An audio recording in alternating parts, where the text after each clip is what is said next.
ഇത് നവ്യ. ആളൊരു fashion designing സ്റ്റുഡൻ്റാണ്. വലിയ ഇൻഫ്ലുവൻസറൊക്കെ ആകണമെന്നാണ് പുള്ളിക്കാരത്തിയുടെ ആഗ്രഹം. അപ്പോൾ ഇന്ന് നമുക്ക് നവ്യയുടെ ഒരു ദിവസം കണ്ടാലോ? അപ്പോൾ എന്നത്തെയും പോലെ തന്നെ രാവിലെ ആൾ ഒരുങ്ങിക്കെട്ടി ഹോസ്റ്റലിൽ നിന്ന് ഇറങ്ങി നേരെ കോളേജിലേക്ക് നടന്നുകൊണ്ടിരിക്കുകയാണ്. കോളേജിൽ ചെന്ന ശേഷം അവിടുന്ന് നേരെ ഡിപ്പാർട്ട്മെൻറ്റിലേക്ക്. ഡിപ്പാർട്ട്മെൻറ്റ് അടുക്കും തോറും മനസ്സിൽ ഒരു പ്രാർത്ഥന മാത്രമേ ഉള്ളൂ: ദൈവങ്ങളെ ഇന്ന് വള്ളിയൊന്നും കയറി പിടിക്കാനുള്ള അവസരം ഉണ്ടാക്കരുതേ, നല്ലതായിരിക്കണേ ദിവസമെന്ന്. അങ്ങനെ ഒരു വിധത്തിൽ ഡിപ്പാർട്ട്മെൻറ്റിൽ എത്തിച്ചേർന്നാൽ മിസ്സ് വരാനായിട്ട് ഇങ്ങനെ കാത്തിരുന്നു.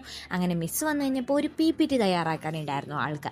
ആളതിൻ്റെ കാര്യങ്ങളിലേക്ക് കിടന്നപ്പോഴത്തേക്കും ആളെ നാളത്തെ ഷോയ്ക്കുള്ള പ്രാക്ടീസിന് വേണ്ടി വിളിച്ചു.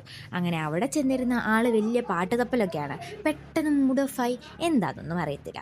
അത് കഴിഞ്ഞ് നേരെ മൂഡ് ഓഫായ വിഷമം മാറ്റാൻ അവിടെ ഉണ്ടായിരുന്ന മാനിക്കിനെ ഇരുന്ന് ചൊറിഞ്ഞുകൊണ്ടിരുന്നു. എന്തിനാണോ ആബു. അവിടുന്ന് നേരെ നടന്ന് പ്രാക്ടീസിന് പൊയ്ക്കൊണ്ടിരിക്കുകയാണ് കൂട്ടുകാരത്തിയുടെ കൂടെ. അവിടുന്ന് അങ്ങനെ ഇൻഡോർ കോർട്ടിലേക്ക് ചെന്ന പ്രാക്ടീസൊക്കെ ചെയ്ത് കഴിഞ്ഞപ്പോഴത്തേക്കും ആളങ്ങ് മടുത്തു. പിന്നെയും എന്തിനാണ് ഈ ജീവിതം എന്ന് ആലോചിച്ചുകൊണ്ടിരിക്കുകയാണ്. അപ്പോഴത്തേക്ക് ഉച്ചയ്ക്ക് കഴിക്കാനുള്ള ബെല്ലടിച്ച സന്തോഷത്തിൽ ഹോസ്റ്റലിലേക്ക് ഓടിച്ചാടി അടുത്തു. അങ്ങനെ കഴിച്ചു കഴിഞ്ഞ് പിന്നെ ലിപ്സ്റ്റിക് ഇട്ട സന്തോഷത്തിൽ കണ്ണാടിയുടെ മുന്നിലുള്ള പ്രഹസനമാണിത്. അപ്പോഴത്തേക്ക് ശലഭ എന്ന കൂട്ടുകാരത്തി എത്തി.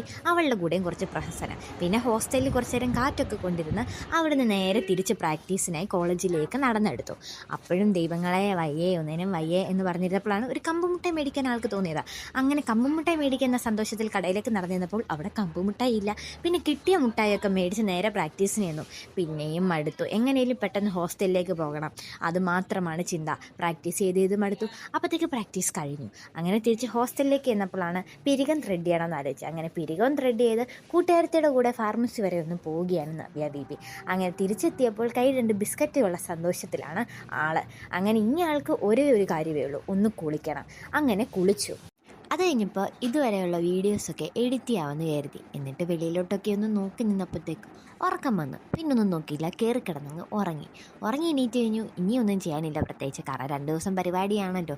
അപ്പോൾ പരിപാടിയുടെ കാര്യങ്ങളൊക്കെ ആലോചിച്ചിരുന്ന് ഇനിയും കഴിക്കണം, ഉറങ്ങണം. അത്രയേ ഉള്ളൂ. ബൈ.